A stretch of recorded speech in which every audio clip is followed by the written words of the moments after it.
Okay, everyone, welcome. We're going to get started. We've assembled a very different group from the last presentation, some very serious disaster response professionals. So I think this has got to be the safest panel at Design Like You Give a Damn. Is this better? Closer? Hello? Is that it? So like I said, nothing's going to go wrong because we've got all these guys here. And we're going to start with some very brief PowerPoint and verbal descriptions about the work that all of these guys are doing around the world.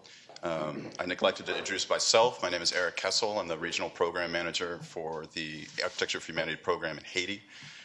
So I've actually worked with a couple of these guys before and know all of them by reputation. So we're going to start off with Tom Darden, who is the Executive Director of the Make It Right Foundation, and I'll let him tell you a little bit more about that. Hi, everyone. So I'm going to get started here quickly, and I apologize in advance just for going so fast. I think I originally thought I had 20 minutes to give this presentation, and then I found out I had 10, and now it's down to 5. So I'm going to go fast, so I apologize, but hopefully we'll take questions at the end as well. So I'm Tom Darden. I'm here to talk about Make It Right and our design philosophy and how we're putting that into practice in helping New Orleans recover a few years after the storm. So we're a bit of an outlier on this panel just because we didn't start building until 2008. And so a few years after the storm, really in the transition from temporary to permanent housing. But I'm sure you all know that Hurricane Katrina hit in August of 2005, and scenes like this were all too common. 80% of the city was underwater. And even 2 years after the storm, neighborhoods like the Lower Ninth Ward still looked like this. And you may have heard that Brad Pitt loves New Orleans. He loves the people. He loves the culture. And like many Americans and people from around the world, he wanted to do something to help out. And so I was part of a group of volunteers that he assembled to study how to rebuild in the Lower Ninth Ward sustainably. And the first person I met in the neighborhood was Robert Green, a gentleman who lives in this FEMA trailer. And one thing that we realized really quickly was that residents like Robert really wanted to come back and rebuild. So he was living in a FEMA trailer on the lot where his house used to stand. But what families could afford to build were really poor quality housing that was very similar to what was there before and that would be subject to flooding in the event of another storm. So we spent about a year working with community leaders, looking at what it would be like to rebuild this area that was hit so hard in a way that's more sustainable and built to reduce risk in the future. So we decided to focus on the worst hit area of the Lower Ninth Ward. And the idea was that if we could figure out how to build in the worst hit area sustainably, we should be able to do this everywhere. And so in a lot of ways, we were starting with a vacant landscape, but we had about a 16 square block area where we were attempting to create some density by focusing because we didn't own the property. So we had the families who were scattered all over the country where they were evacuated. And so we took this strategy of, I guess I'll call it incremental development from a planning perspective. So we started working with families who were living in FEMA trailers and wanted to rebuild on their lots. And then over time, we've assembled more property and more owners. And so this is where we are today in terms of the houses. And so we've attempted to create some density just by staying concentrated in one area of the neighborhood. The next step for us was to assemble a really amazing group of architects and ask them to volunteer their services and make the Lower Ninth Ward residents their most important clients. We launched the project in December of 2007 with a public art installation you may have seen. Brad had the idea of building life-size symbolic houses where we were going to be building the real ones to represent the need that was still in the community and how we were about to turn that around. We have a team of social workers that work with families who lived in the Lower Ninth Ward before their storm, lost their houses. We make sure that they can afford to pay at least 30% of their income towards the housing costs. We ask families to contribute as much as they can afford. On average, it's about $75,000 towards the cost of the house. So I'll show you a couple of the houses that we built and what they look like. And this is a New Orleans firm, another New Orleans firm, Shigeru Ban out of Tokyo. Trahan out of Baton Rouge, Graft out of Los Angeles. Actually, Brad Pitt helped design this house. And this is our first duplex design. We built this in partnership with Tulane architecture students. And so we know that the neighborhood's going to flood again, and so our designs attempt to address this in several ways. This is an example of how we elevate the houses. They're all elevated high enough to be above the Katrina level flooding. except for one. This is the Morphosis design, and it's actually designed to float. So in the event of a storm, we think it's the first permitted floating foundation in the U.S. based on Dutch technology. We also have other adaptive features. So this is a storm hatch, and so all of the houses that we have access out onto the roofs, because most of the people who died during the storm, or a lot, died in their attics when they tried to go higher and higher in their home to escape the floodwater. So one of the things that we heard from the community was that should never happen again. We also use a Kevlar fabric to cover the windows and doors in the event of a storm, stop a 2x4 at 130 miles an hour. In terms of green building, we work with the U.S. Green Building Council, and all these houses have been certified LEED Platinum. But I think we really go a step beyond that, and that our designs are based on Bill McDonough's cradle-to-cradle philosophy. And so for us, that means that all the houses are solar-powered. They're designed for passive heating, cooling, maximizing airflow through the house, and in a lot of ways designed around the traditional New Orleans designs that maximize those features. Landscaping and stormwater management, but also material selection. So all the materials that we use are evaluated according to the cradle-to-cradle materials analysis, and so we don't want to use anything that's harmful to people or the environment. So that includes Shaw carpets, Benjamin Moore no VOC paint, Energy Star appliances, formaldehyde-free, sustainably harvested cabinetry. And we also insulate the entire building envelope to try to make these houses as energy efficient as possible. And so that all together translates to about a 75% reduction in energy costs.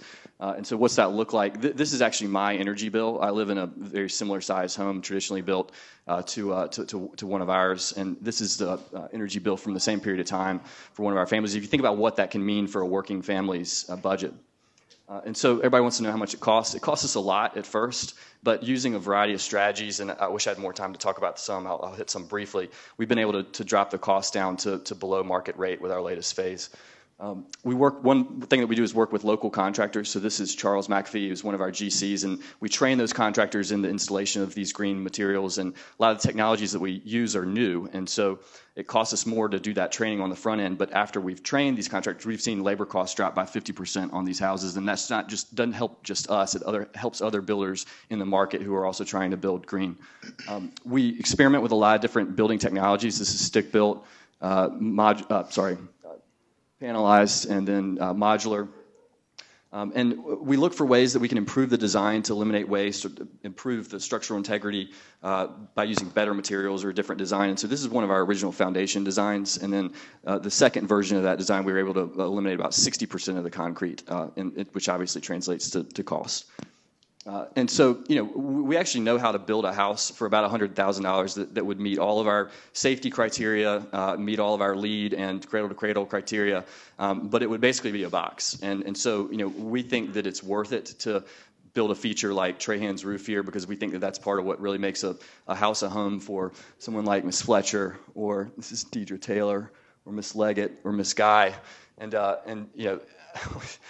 a lot of people disagree with us about that we're spending money on these design features, but we think that the push to have beautiful designs and without reducing quality in terms of green building or adaptability forces us to innovate, to reduce costs. And if you don't like our approach, then you don't have to donate any money to us.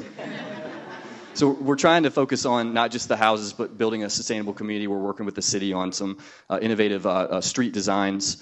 We've got a playground designed by B&IM. And it's beginning to feel like a neighborhood again, but there's still a lot of work left to be done. And so our plan is to still continue to focus on building a sustainable neighborhood in the Lower Ninth Ward, but also we're looking at ways that we can take some of what we've learned there and apply those lessons to other communities in need. We're working with a nonprofit partner on a project in Newark, New Jersey. We're looking at a project in Kansas City, multifamily buildings, because make it right, we don't think that it should take a disaster to make green, sustainable housing affordable. Thanks. Thank you.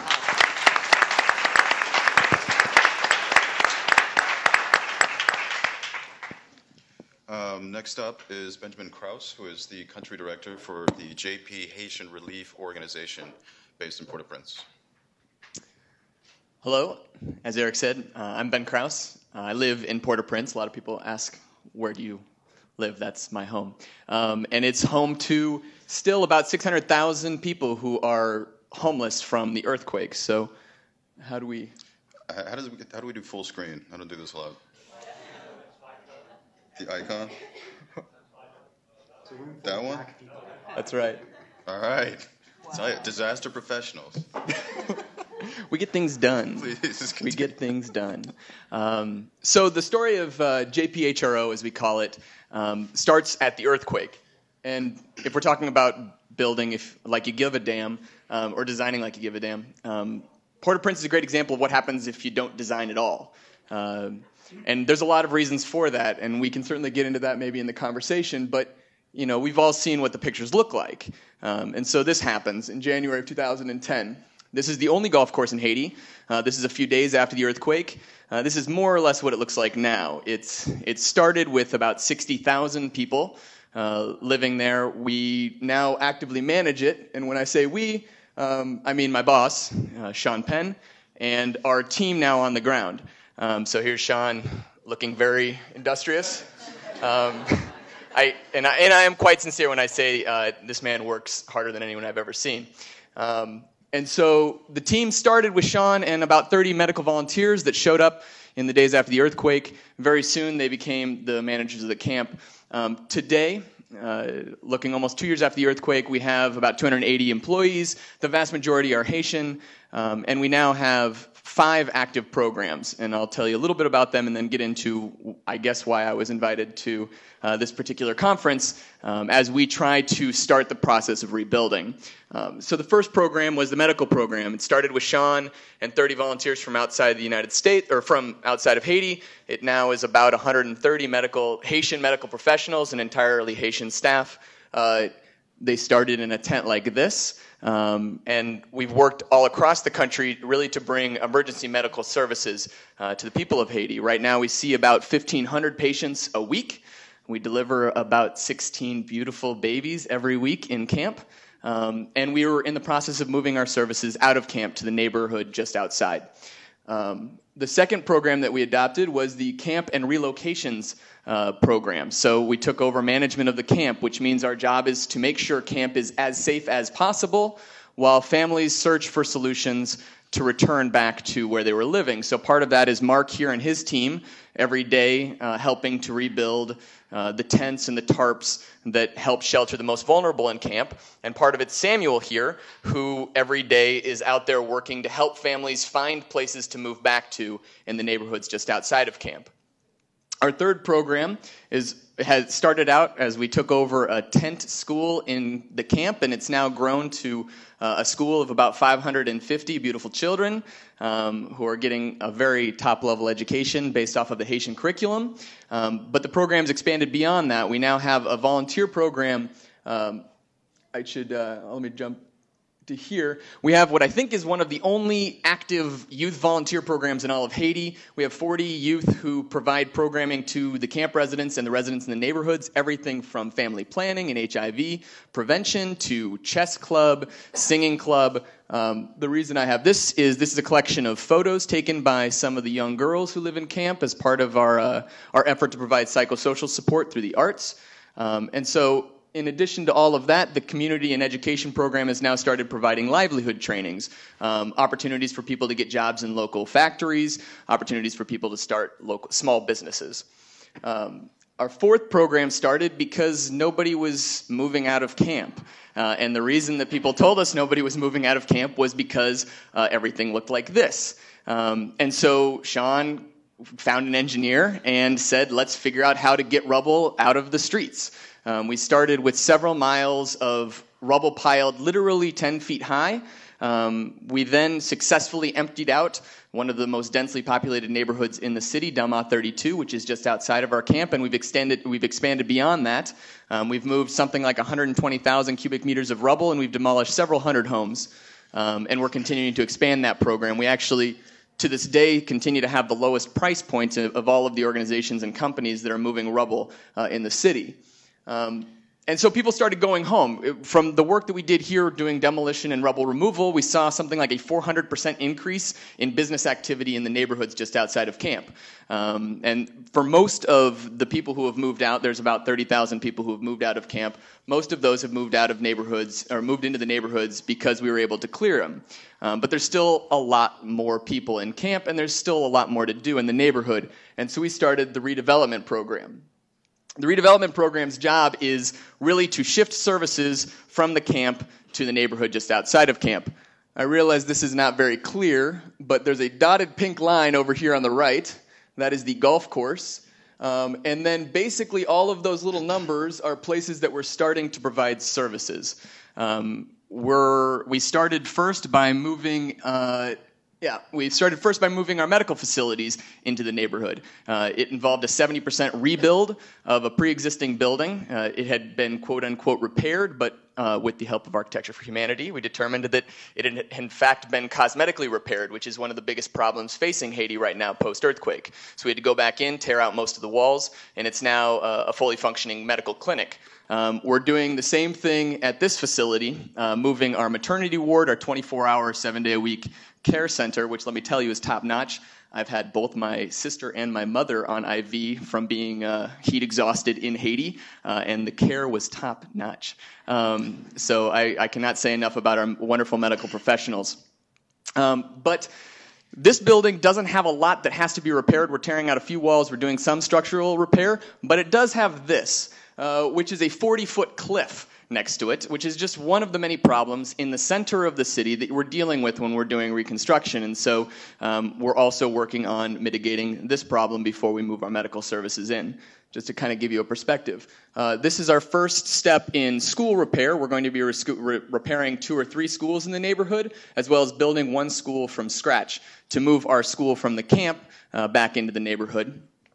And finally, we're starting an effort supported by the Haitian government and funded by the World Bank to move 550 families, back from the camp into the neighborhoods through direct support. So 400 families are receiving subsidies to rent homes that have been safely repaired or are safe after the earthquake. 100 families are receiving assistance, training, and subsidies to do repairs of their homes that have been damaged after the earthquake.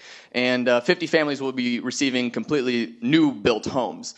But even that is a problem because very much like the experience you had, when it comes to talking about what is cost effective, you basically get a box, which is the model up there, the red house. It is about 13 square meters for those at home. That is not very big. It's probably about the size of many of your closets or bathrooms.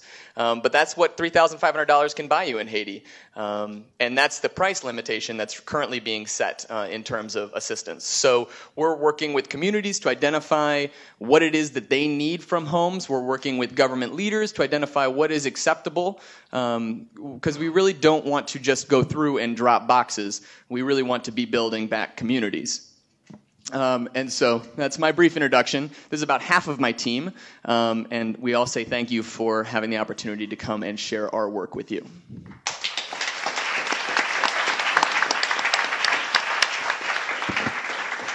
Okay, thank you, Ben.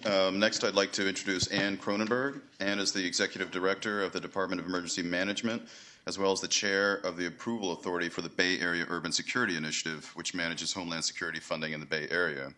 Previously, Ann served for 16 years as the Deputy Director for the San Francisco Department of Public Health, where she was responsible for disaster preparedness, pre-hospital emergency services, medical surge, and multiple casualty incidents. Ann, would you like to say a few words? I would. Thank you very much, Eric.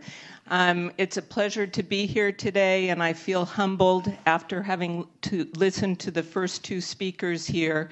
I do not have the kind of hands-on experience that either one of them has because, thank God, knock on wood, the big one has not happened in San Francisco, where I come from. But we are very involved in preparation for our recovery because we know that, in fact, the big one will happen. Ben and I just discovered before this panel that we have a slight relationship. His boss played my very first boss in a movie. My boss was Harvey Milk, who, as you may have heard, was assassinated by a member of the Board of Supervisors in San Francisco in 1978. And so Sean won an Academy Award playing him, and I was just so impressed with his incredible dedication, and I was not surprised when he got involved or actually started leading the Haiti relief efforts. In San Francisco, I have been involved in emergency preparedness through my entire career, starting out at the Public Utilities Commission, all the way through to my current job as Director of Emergency Management.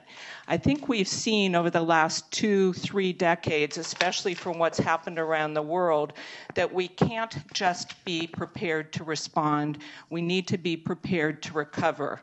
And in 2008, we started a very it was a program that we are moving forward with great enthusiasm to really do a resiliency network. We are talking about recovery before we need to recover. What elements are involved in that? It's really looking at the whole community. I know as a disaster responder that disaster responders do not have the tools to go beyond the disaster itself. I mean, first responders are awesome. You know, they come in, they're there on the site. Look at what happened in New York at 9/11. I mean, so many great men and women lost their lives at the World Trade Towers. And I'm not diminishing what they do at all. It's a wonderful thing. However, you know, you have to look at the whole community. Who else needs to be involved? We need to work on that right now. We need to involve our private partners. We need to involve our NGOs, the faith community. We need to work with both the public and the private sector, with the healthcare community, with our universities, and with people involved in education at all levels, to look right now for the framework that is necessary for us to be able to survive a major disaster and be able to jump back and be resilient and recover quickly. Again, in San Francisco, we know that the big one is going to hit at some point. We had 2 small quakes on Thursday. That was a wake-up call for us. You know, what we did on Thursday then through my office was send out on Facebook and Twitter and we have something called CCSF Alert, messages to people that, you know, friendly reminder. This was just a 3.9 and a 4.1, but you need to be prepared. And we know that one message does not fit all people. I think my biggest challenge is trying to figure out how to reach out and get more people involved. We want people involved now. We want people to be prepared. We know that in the first 72 hours after a disaster, that the local government, our national partners, the military, are not going to be there to respond for us. We need to be able to do it ourselves. And so that's an informed community that's getting neighbors helping neighbors. We have something called the Neighborhood Empowerment Network in San Francisco. We believe that working together with your neighbors, getting to know who lives next door to you, getting to know what resources are available in advance of an emergency occurring, really building those relationships now is vital. Because, again, once the big one hits, I would like to know that Mrs. Smith lives next door to me and maybe is dependent on oxygen. I would like to know that down the street there is a young single mother with 2 children who might not have the resources available to be able to get out and help her own family. The more we get to know each other and work together now, ultimately the better we will be able to respond. Thank you.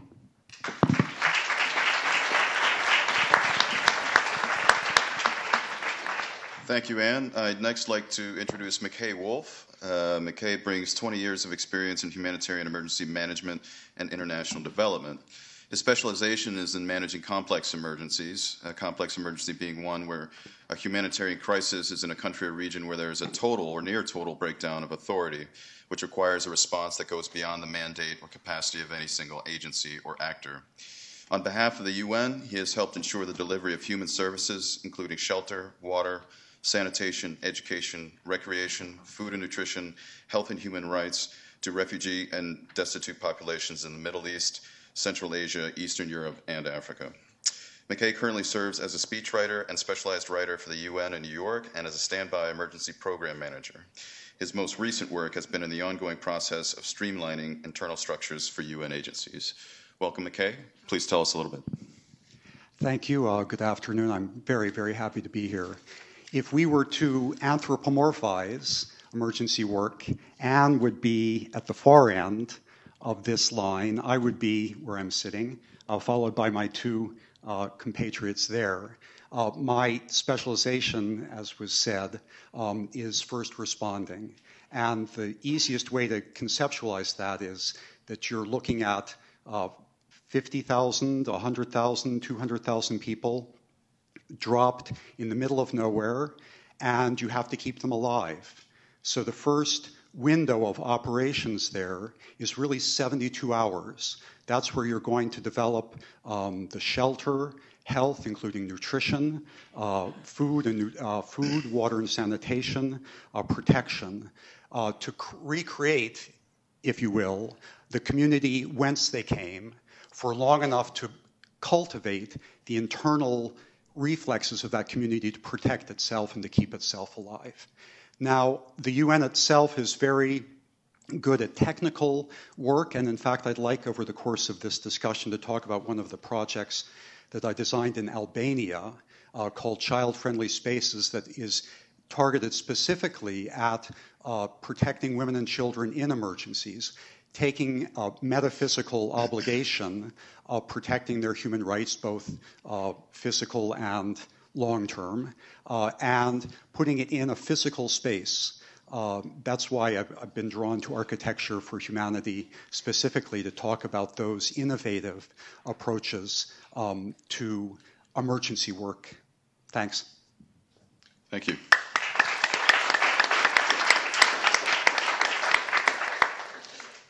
You've probably noticed, and we very deliberately have people who work in the international sector and the domestic sector, people who work pre-disaster like Anne, people who work in emergency response like McKay, and then people who work in long-term development like Tom, and people who work in both immediate relief and development like Ben. So we kind of got this together, and I wanted to introduce an idea about where is the responsible and judicious use of resources best spent? Where do you draw the line between relief and development? I know a lot of criticism, at least in the international sector, which is what I'm most familiar with, is that so many resources and so much energy just gets put into stabilizing a situation that leaves a community or population open to the next disaster. I'd like Anne to open up and respond to that.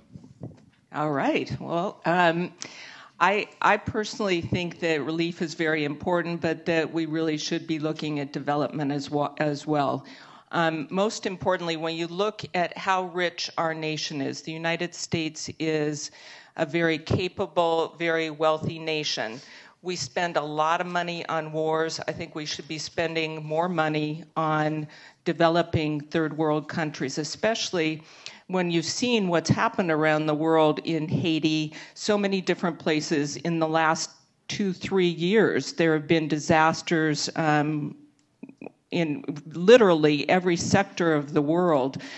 Because if we go in and we respond and we leave again, then obviously the next disaster is going to come and destroy everything we did. I think it would be money very well spent to come in and do what we're doing in New Orleans and change the way we design after an emergency so that, in fact, when the next one happens, the community will be prepared.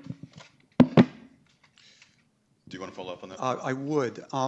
One of the interesting aspects of working in complex emergencies is that the communities have been deracinated. Okay, it's like taking a mosaic and tossing it up in the air, having it fall down in another place, and trying to recreate what it was before.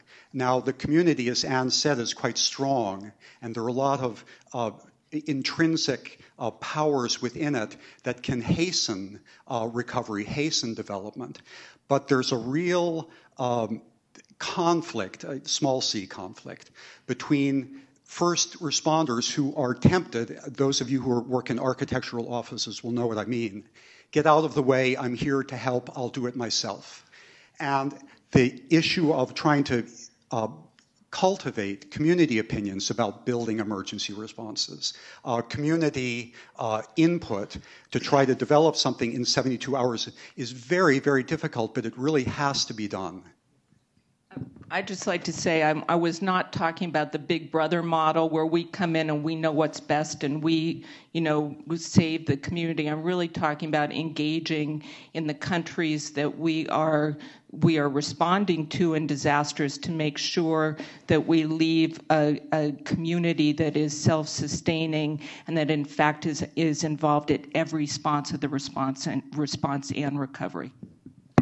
Please. Yeah, I think McKay really hit on the head. One of the real challenges is that the people who do emergency response are almost always different people than the people who do long-term development. And oftentimes people get in this competition that I need to get funding for my development project, or I need to have funding for my continued work in disaster risk reduction, as we say in the business. But they shouldn't be separate, and it's one of the sad things, right? It's individuals, I think, often put themselves, they too much adopt their project as what is most important instead of taking the longer view and recognizing that if we're not aiming towards development in our emergency response, then we're not going to ever get there. One of the things the international community is extremely good at, I would say, and I think many would agree, is saving lives in that 72-hour period. That we can do well. Transitioning into the development phase is something that, well, that's really the real challenge. And one of the things I would introduce to the conversation is the need to do mitigation. Because in order to have the development, you have to have that risk. You have to invest, and you can lose. But as the international community, at least, and I think even in a local setting, there needs to be a phase where we're supporting families so they don't lose more as they're taking those first steps forward, and making those initial steps instead of having to take those initial risks, so that they don't end up falling back into the emergency phase just as we're getting the first steps forward. To what degree can organizations like all of yours facilitate that sort of change in international response? Obviously there's a certain amount of development work in the first world that's handled by governments, and even when you have a disaster in the first world, the international community may come together for that initial relief phase, but as we segue into development, first worlds can do their own development. Is it even the responsibility of an organization or a nonprofit or an NGO to respond in that way? Yeah, can I? Yes, of course. What the Big Brother maybe is a little bit too harsh a term for what the external interveners do, but the ideal is that the seeds of development are planted in the emergency response, and empowerment of populations at risk happens organically. And I've seen that occur. I've seen it be successful, but it's a very time-consuming and often capital-intensive process. And one of the things I've been keeping my ear out for in all of the discussions today is the issue of money, which we haven't talked a lot about. But if you're doing cost-benefit analyses, it's almost there's an intrinsic conflict or tension between getting things done quickly and getting things done economically.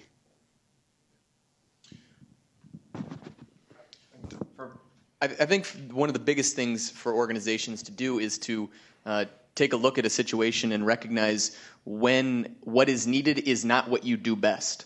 And that's something that's really hard. I think one of the things that I'm proudest of in terms of our work at JPHRO is, we started this conversation with the World Bank. I mentioned the project before about redeveloping the neighborhood just outside of camp. We know that 70% of the residents come from there, and they said these are the things we want to happen. We want to see water. We want to see new water points. We want to see recycling programs. We want to see new housing projects. We want to see education.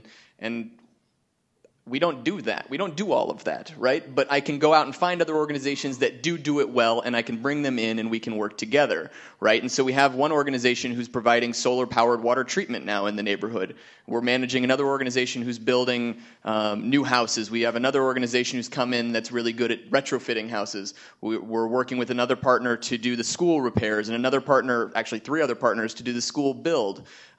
It's recognizing what you don't do well and bringing in other organizations instead of seeing them as competitors. I think the nature of development is set up so that we think of ourselves as competitors, and it's just extremely unfortunate. Yeah. I'd like to jump back to something that McKay said. McKay, you mentioned that the ideal situation was when the seeds of development were planted in the initial emergency response phase, and mentioned that you had seen that work successfully. Could you share with the audience an anecdote, an example of where that strategy was successful? I won't go into it in detail, but the program that I designed in Albania for Kosovar refugees, women and children specifically, was prompted by the fact that NATO forces were there in charge of camp building. And ironically, the Italians built camps, 10 tents in a row, 2 rows each, 20 rows in the camp, and no space and no humanity. The French were much easier, and it was done à la mode artistique, beautiful, okay? And we realized if you're putting Kosovars in that position, there has to be some space for children for recreation, for primary education, for very rudimentary health care, and also, and this is a very important aspect I trust is being done in Haiti as well, space for the community to meet among themselves and also to interact with those that are providing physical aid, external actors that are providing physical aid. So we set up a number of these child-friendly spaces in Albania, and they worked exceptionally well. I wish I had a picture to show you, but it's still a work in progress. But we were able to take those to Turkey after the earthquake there, and I was brought back to New York specifically to turn it into a corporate commitment for UNICEF. Interestingly, there was an article in the Times last week about the importance of Zuccotti Park as a physical space, a place where dissatisfaction with the status quo could manifest itself. And I think in emergencies that's so often lost, and an important objective, within the tumult of 72 hours or longer, that you say, okay, fine, this space is allocated for the community to try to recollect itself and reestablish itself. Does anybody else have an example that they'd like to share? I'll just mention it. We talked some about the importance of thinking about development in the emergency response phase. And while I mentioned before that we're at the end of that pipe in terms of being at the transition point from temporary to permanent housing, I think that interestingly enough, we're also at the very beginning. And so because in a lot of ways, I think that what happened in Katrina, the tragedy of Katrina, was a failure of design. Houses were designed poorly. You had houses built below sea level. They weren't designed for the risks in that area. Contrast those with the houses built hundreds of years ago in New Orleans that are still there right now. Same thing if you think about the Corps of Engineers and their levee design. So in the transition from temporary to permanent housing, by thinking in advance about where you're building, what the risks are, and using design as a way to mitigate those risks in the future, hopefully it makes everyone else who's on this panel's job easier when the next disaster hits. It does. Thank you. Another issue that kind of came up in earlier discussions was the role of volunteerism in disaster relief and response, and I think it's a universal sentiment that when disaster strikes, everybody wants to flood in and wants to help. I know that both Make It Right and JP have leveraged the use of volunteers at time to time. Tom, could you comment a little bit about what you think the role of volunteerism is in response and recovery? Sure. Well, and I'll say this, as a volunteer, I started at Make It Right really before it was an organization, just as a volunteer doing research on the concept. But it was a couple of years after the storm, even then, and so I wasn't one of the first to go to New Orleans, but my 3-week volunteer trip turned into 5 years later. So I definitely was committed once I got engaged. And we have a section of our website where people who are interested in volunteering contact us, and it really is overwhelming at times. Even now, I mean, I'm really proud, as an American that even 6 years after the storm, people are still wanting to come back to New Orleans and volunteer, and it's fantastic. It's been hard for us because in a lot of ways the houses that we're building are so cutting edge in terms of the building technologies and equipment and techniques that we use, that our approach was to work first with local contractors who were desperately in need of jobs. And so we were saying, look, we're not set up like Habitat. We're going to work first to try to train people in jobs that are going to be sustainable and that can be useful to them and their work elsewhere in the community, is our approach. Not that there's anything wrong with Habitat's model. It's a critical model. But so for us, the reliance on volunteers has been less important than the longer term strategy that we take, or the long-term strategy that we take for working with local contractors. But we still love to work with volunteers to do things like landscaping, and we'll put them to use if they're willing to come. Yeah. I mean, JPHRO actually started as a volunteer organization. It was Sean and 30 volunteers, and then it was Sean, 30 volunteers, and 100 Haitian volunteers. And just about all of our national staff that are on board now started out as volunteers at some point. When I came on board with the organization was still predominantly volunteer run and managed by volunteers. The problem with that is that you can't continue doing it in the long term.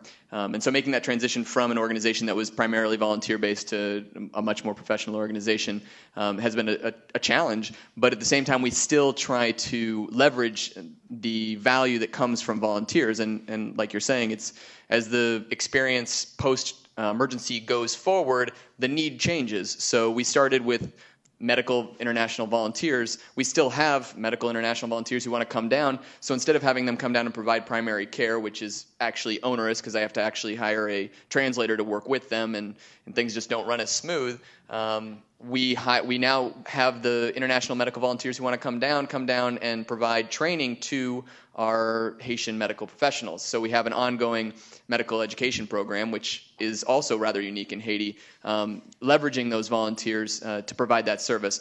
And in addition, what we've done is we've transitioned from having volunteers come down from any number. I mean, if you were available for a few days, we would take you. Now we look for volunteers who have specific skills. If you're a medical volunteer, you come down for a minimum of 3 weeks, so you can really develop and see through a curriculum course. And if you're a non-medical volunteer, we generally look for 6 weeks, unless there's a specific terms of reference that we need to fulfill. But I really think that a lot of organizations that kind of, turn up their noses to volunteers are missing a huge opportunity, both in terms of providing an additional human resource to your organization, but also in terms of facilitating what I see as part of the job of at least international organizations, and I think all service organizations, which is facilitating the human connection. I hope it doesn't sound too trite, but I really think that that's much more transformative in the long run, of people having personal relationships with people from other cultures in other places of their own city, in other countries, and facilitating that process, I really do think helps move the longer term vision forward. Yeah, sure. I thought that Ben made some really, really good points early, and when I was talking earlier about the volunteers that we've worked with, I neglected to mention that a lot of our organizations, the architecture firms that we work with, I mean, they all start out as volunteers, and so there's a difference to me between the rush of manpower volunteers that you can use, so sort of the people who can help you or who are there want to hammer nails and who've got shovels, versus a group of experts that want to bring a new perspective to what you're doing. And I think that's one of the things that Architecture for Humanity has done really brilliantly, is try to tap the sort of crowdsource that broader group of of experts that are out there who are willing to help out. And so that's one of the things I think that we need to do at Make It Right as well, in terms of how do you stay on the cutting edge of design? How do you stay on the cutting edge of green building and affordable green building? And it's by tapping the field of experts that are willing to continue to spend time helping. And so that's something that we really need to continue to do as well. I just wanted to say that I think even in planning at a local level, we need to be culturally sensitive when we're looking at volunteers. I just came from the Big Cities Emergency Management Conference here in New York, which is the 15 largest cities in the United States, and we meet twice a year, and it's really a terrific group because we share ideas back and forth, what's working in New York, what's working in Chicago, what maybe didn't work in Seattle or Houston, and so that we leverage all of that. And one of the things we were talking about is what just recently happened in Japan. And Japan had an influx of volunteers and also donations right after the horrible earthquake and tsunami that happened. Well, that's a wonderful thing. However, they weren't ready to accept them. And in Japan, the culture was not such that having volunteers come in is something that felt right or appropriate to them. And at least the United States and many other countries attempted to reach out.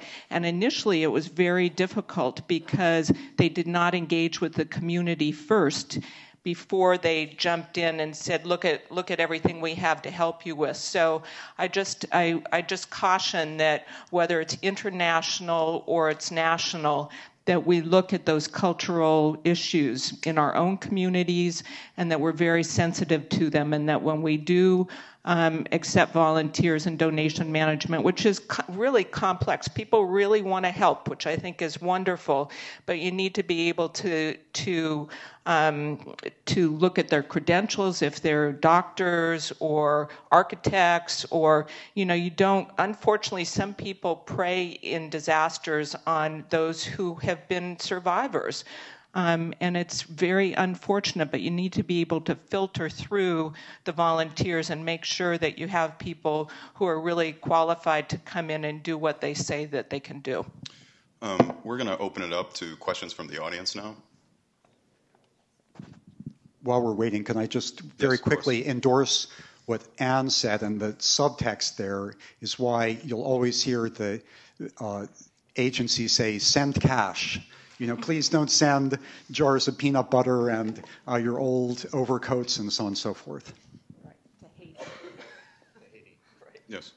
I'm interested to hear from the panel on what's being done, if anything, to design or mitigate for things before they happen, to identify high-risk areas and actually go in and design the next response after the first responders leave.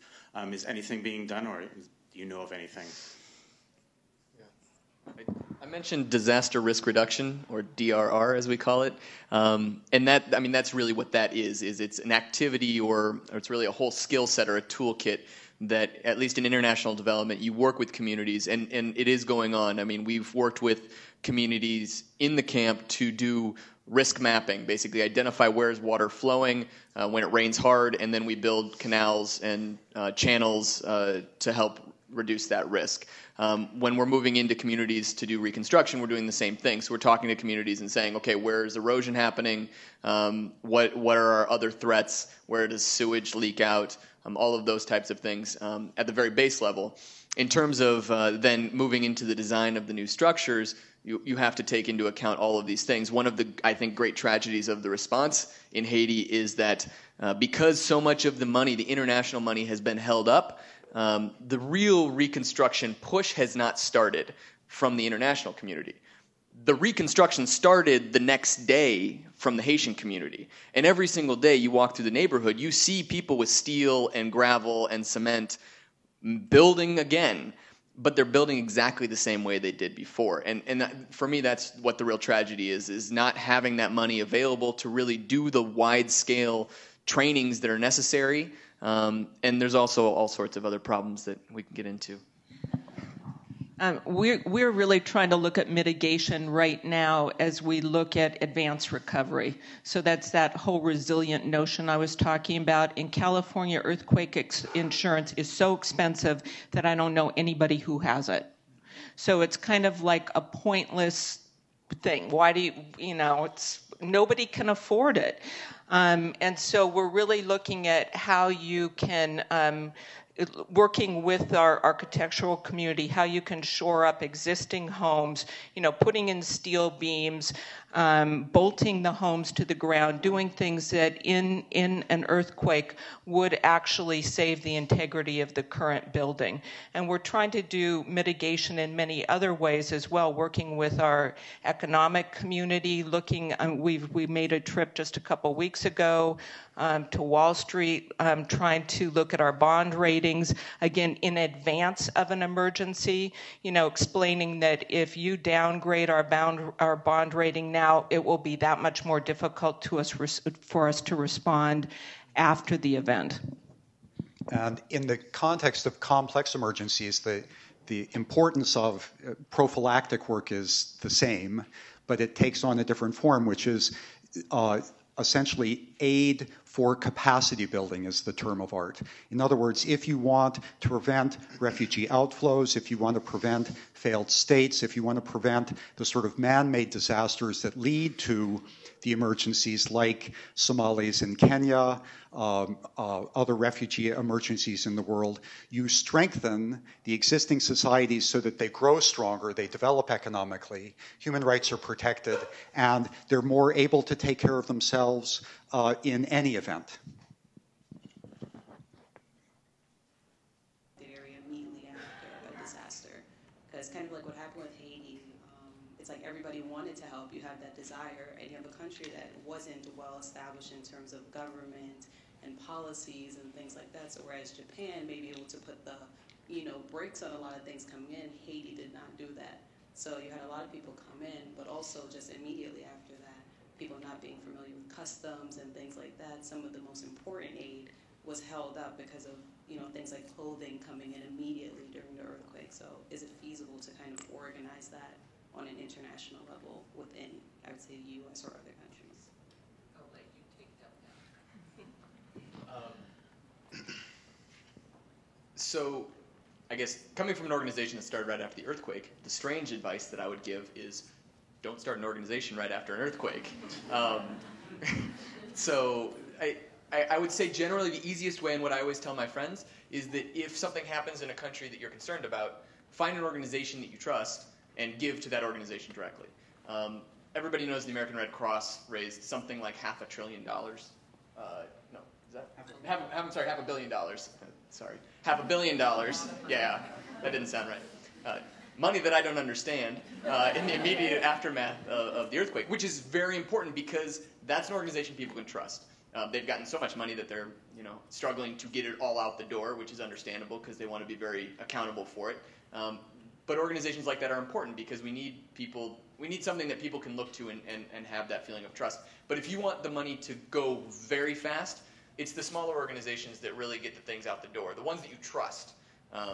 The challenge is, of course, knowing which ones those are. And so in the advent or in the modern day of Facebook and Twitter, we can all, I would imagine each one of us could go on our Facebook and post a status update and say, I want to know an organization in, Somalia that somebody has a personal relationship to that really I could give money to and know that it goes to a good thing. And I'm sure somebody would come back. And if not, you give him a call. So. Can I actually mention something that's slightly tangential to that? The emergence of telecommunications, sophisticated telecommunications in international emergencies is just changed so radically in the last 3 or 4 years. Crisis mapping, crowd mapping, a lot of it started in the elections in Kenya, where SMS messages were collected at a central point, overlain on maps, and agencies on the ground could see where there were political problems. And those mechanisms have now been incorporated into a lot of relief work. It's so interesting. And what I'd like to see happen is closing the circle and being able to bring physical assistance, as you were talking about in Haiti, to precisely those physical places that are mentioned in the crowd mapping. It's a ways away, but it's going to happen. There's a middle row, blue shirt.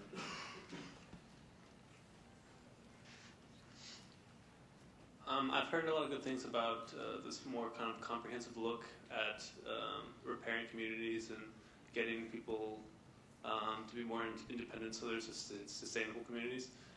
What do you guys think are kind of the barriers to creating these things? Because it doesn't seem that it often kind of takes hold. A lot of times aid just kind of gets thrown out at these different areas and nations, but they still end up in the same spots. I think that's our biggest challenge is really getting people involved and being able to have folks say, this is going to happen and I need to prepare in advance. So you're really looking at what we call a culture of preparedness and making it easier for people to take the steps now to do the mitigation and to have the resources available for themselves that will be necessary in the advent of either a natural or a man-made disaster. I mean, I struggle with that every single day. That's why we have, social media, and we do traditional media, and we go out and we speak in schools. We just launched a new iPhone app called SF Heroes that's going to encourage people to be prepared by getting points when they, go to Home Depot or their local hardware store and they buy the mask for their face or they buy a flashlight and batteries. They can show the receipt and click and you get 5 points. Or if you do something bigger than that, maybe you get, you go through a CERT class, maybe you get 100 points. But, we also have the verification on there that people aren't just saying that, and we're hoping that that's one way that, friends will get involved and say, oh, I'm going to have a competition with my friend Sally, I'm more prepared than she is. But again, everyone reacts in a different way. One shoe does not fit all, and so it's really a challenge to involve the community and to have a community that has the resources and the infrastructure in place in advance of an emergency. Just one really quick, I realize we probably got to wrap up here, but one really quick example of a very technical issue that we face every day in New Orleans is land assemblage. And so because you've got individual owners, the highest percentage of home ownership in the city was in the lower Ninth Ward, 60%. And so you've got these owners that maybe their paperwork wasn't in order before the storm even, and then they're scattered all over the country. And so you're locating these owners, helping them with title issues, assuming that they want to come back and rebuild. If they don't, you still have to deal with the title issues to acquire the property so we can build for someone else. You look at, our focus has been residential first because people are living in FEMA trailers, and that was the request from the community was let's get in something that's a sustainable home.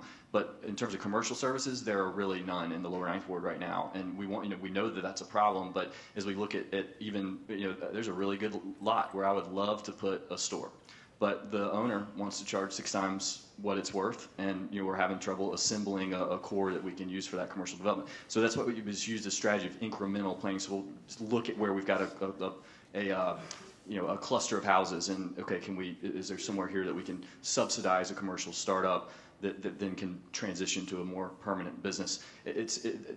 Land and lack of ability to plan in advance as though we had one contiguous property that we could master plan from the front end is a real challenge in terms of the sort of urban infill like strategies that we have to use post-disaster, even though we're working with a basically visibly vacant landscape.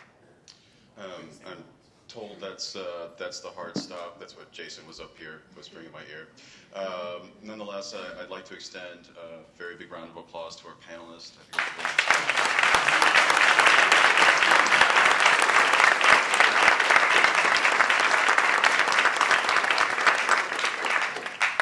They're going to be available at the back of the room for the next 30 to 45 minutes to continue the discussion. Hi, Kate. How are you? Great. Good. there's a small gift for each of you on the table, compliments of Waseda University, one of our funders. So many thanks to you all. We'll see you at the back of the room. And Kate? I apparently have something to say. Okay. Okay, guys. Oh, does it work? Okay, good. We'll just get real close, Tom. Yeah. Okay, so, all right. Was this a great panel? Yeah, it was. All right, yeah, it was, right? Is there any other organization that would host this panel? Not here. No, there isn't, right? Okay, so we need you to support us. We do. And I just was upstairs, and I saw that we're almost at the goal of hosting a month of design. I'd like to exceed that. I think that's kind of lame, right? But so we need you to get out your phones. So I want you to look to the left and to the right. This is called social pressure. It works. You look to the left, you look to the right. Are your phones out? Here's the number. I'm looking. Are you there? How's it going? Okay. No, you got to turn on. Okay, good. So Tom is going to show us how you do this. 27318, and you text. I see your phone's up. Very good. Look, see, this is good. You text the word design. Yeah, 27138. 27138. I've been getting it wrong all day. 27138. 27138. You text the word design and then the amount that you want to give. Now, the higher the amount, that's better, right? So Cameron, our fearless executive director, has promised to put a voice message on your phone, or basically do anything else you want, if you give more than $200. And we can do this, right? And this is like such a little amount. Can we? Oh, come on, $2,000. We can do this amongst all of us in this room. Yeah, and we're almost there. So please. And the number again is 27138, and Tom's doing it right now. How's it working for you? Yeah. Awesome. So Cameron's going to do whatever you want, basically. Yeah. All right. Thank you so much. Enjoy the conversations in the back of the room. It's your chance to talk one-on-one with these guys. Thank you guys for coming. The open mic is getting to be pretty fierce. So head on up there, and I'll talk to you guys soon. Thank you.